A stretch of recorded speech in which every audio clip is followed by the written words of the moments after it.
Hey yo, brothers, what's up? What's up? Hey yo, my man. You know what? I'm kinda hungry. Oh, actually, me too. Yeah, me too. Let's hunt some humans for dinner. Oh, that's a good idea, bro. I like it. Yeah. But which human?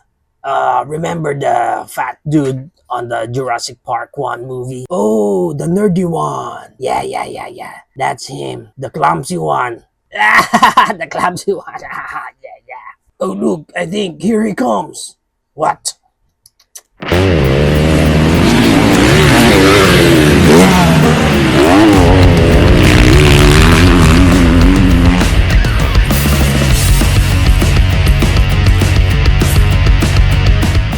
Hasta la vista, Raptors.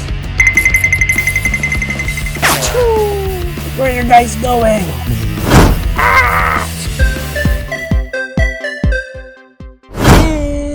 And here's the toy that we're going to review for today. This is the Jurassic Park 93 Classic Dennis Nedry Track and Chase Pack.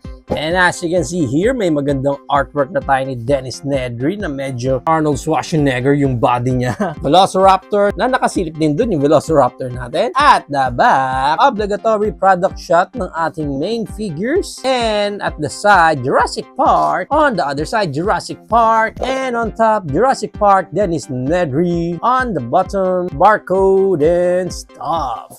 Pag na-unbox natin siya, nandito lang yung ating manual or instructions lang. Nakalagay lang naman para doon sa gimmick ng ating pinaka-main figure. Yan yung mga nasa loob niya. And we have here mga tatlong goodie bags. Check muna natin itong color white. Oh, the motorcycle. Para tayo naka-blind box eh. Okay, ito yung pinaka-motorcycle natin. Ganda. Ang ganda ng motorcycle. Gusto ko yung pagka-stripe. Although yung stripes sinuloy hanggang upuan eh. Sana magkaiba para hindi sila mukhang identical na iisa lang. I don't know. For me lang. Pero if you like yung ganitong design, isang buo, sure. Then, ito yung pinaka-wheels ng motor natin. May logo pa doon ng Jurassic Park. Also dito. Ang ganda ng lights ha. Ang ganda rin. Pwede. And this one pa. Ayan no. Nice. Ganda. Nakakatayo siya actually. Ayan no.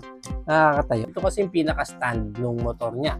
Para makatayo, di ba? Walang problem. Pero, hindi siya nagagalaw. Talagang naka-fix lang din yung stand niya. Kasi may pin eh. Sana pwedeng, mai-flip para hindi siya nakaharang pag i-under na. Anyway, yan yung ating motor. Next goodie bag, itong red. Check natin ano naman laman nito. Oh, mga accessories. Ito na yata yung mga weapons natin. Nandito yung ating projectile. Yan muna, check natin. Ang ganda rin. Hindi siya yung parang isang buong plastic lang. At least may design din. Next, we have here, parang gear yata ito na ikakabit natin doon sa kanyang motor. Yan. May sure niyan. Next, yung ating pinaka-clamp. Yan, na pwede mong ma-open. Ganyan. Ma-open yan. And also, naiikot din. Oh, no, move forward, back and forth. Yan. And of course, may articulations din siya dyan. Yan, ganyan. Okay, cool. Next is, ito yung parang flamethrower na ni Nedry. Flamethrower na nga, yan. Although sayang, kasi isang buong silver lang. Di ba lang ginawang black yung hose or something para, di ba, sayang yung details eh. Although rubbery siya, malambot. Malambot yung flamethrower niya dito. Maganda sana kung mas marami pang colors to. Next, third goodie bag. And nandito na si Manong Dennis. Pani, si Manong Dennis. Ang laki ng katawan. Oh yeah. Look at my muscle. Bulk up na dito si Dennis Nedry. Ay, nako. Although kamukha naman niya. Kuha naman yung mukha. But, ayun nga, yung braso. Macho eh. Panis.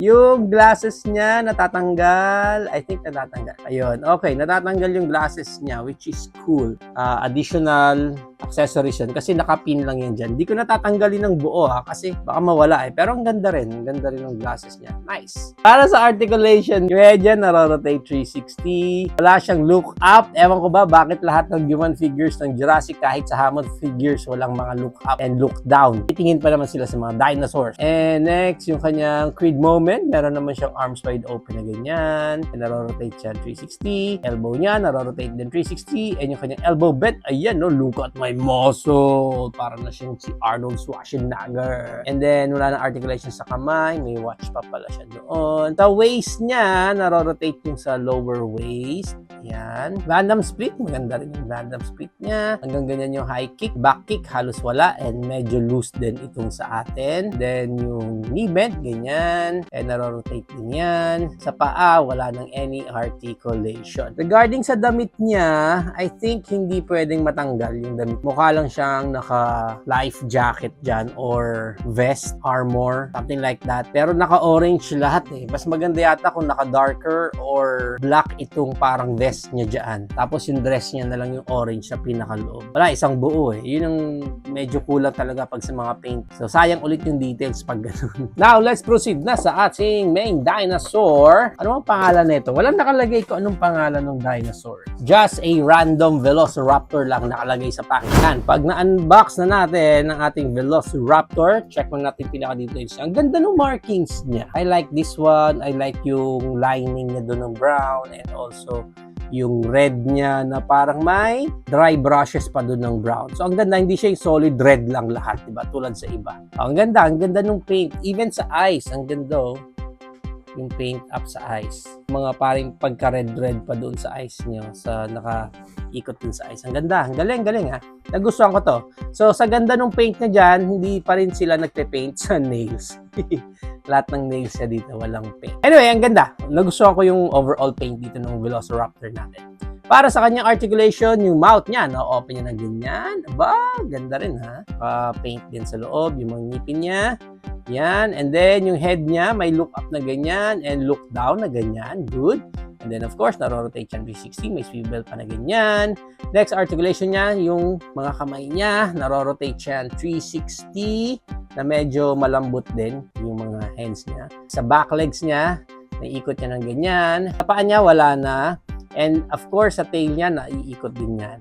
360. Pero yun, nahihiwalay na yung pattern niya. Then, meron din siya dito pang scan ng QR. Sa game yata yan. I don't know. So, yan na ang ating random Velociraptor. Now, let's check pa itong iba accessories natin dito kay Nedry. Yung kanyang flamethrower. Kiklip lang natin yan sa body niya. Ang laki ng katawan niya talaga. Tapos, kiklip din natin ito. Yan dyan. Yan, no? Ooh! Panis! Para siyang sa Mask or si Bane. I am the Shadow. Pang war freak na dito si Dennis. And then, yung iba pa nating accessories, itong kanyang pinaka parang machine dito. Dito yan pupunta sa left side. Then, kiklip lang natin dyan. Yun, ang kiklip naman. And then, pwede nyo pa rin naman matanggal just in case na-clip nyo na siya ng ganyan. Ikot ng ganyan. Itong projectile niya, pwede natin ilagay yan dyan. Yan. Yun, no? And then, shoot. Oh, nice. And then, dito naman sa kabilang side, itong ating claw. Yan.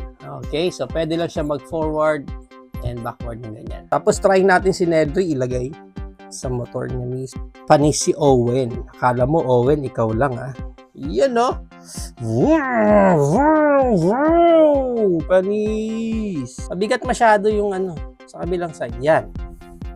Yan, no? Now, para sa size nung set natin dito, si Dennis is around 4 inches siya kasi 3.75 yung figure niya. Yung ating Velociraptor, mga nasa 4 inches din. Yung haba naman niya is around 7 inches. Yung ating bike, motorcycle, mga 2.75 and yung haba naman is mga nasa 4 inches din kahit pa paano. Yan ang maganda niya. I-compare pa natin siya sa iba pa nating figures tulad ng dito muna tayo sa human figures natin. Ang ating Hammond collection, Dr. Ellie Sattler. And since female siya, mas maliit talaga siya dun sa male character. And of course, ipasok natin yung ating Hammond collection, Acrociraptor. Yan, no? Okay. Now, para sa ating vehicle, ipasok ko itong ating reimagined na chopper chase para lang may sense of comparison lang tayo ng mga vehicle size. Yan, okay. And itong chopper chase natin, may kasama din yang Velociraptor, which is itong color red na Velociraptor. I think halos pareho lang ng mold yung dalawa. We have here another ones from Legacy Collection naman, yung ating InGen 2 or The Lost World. Yan, hindi na siya kasya sa ating camera, pero yan ang size niya. Para lang makita ninyo. Ang ganda rin, no? Okay din, eh. And of course, meron din silang kasamang Velociraptor sa set na yan. Yan, dami ng Raptors. And of course, ang ating Hammond Collection Triceratops. And ang ating Hammond Collection T-Rex. Usog kayo lahat dyan. Yan, no? Nice. So, yan ang ating high comparison. If you are planning to avail this, ang price range niya is around 1,000 pesos up to 1,900 pesos. Depende na lang again kung saan specific market kayo makakuha ng copy ninyo or makaka-avail din kayo ng naka-sale na.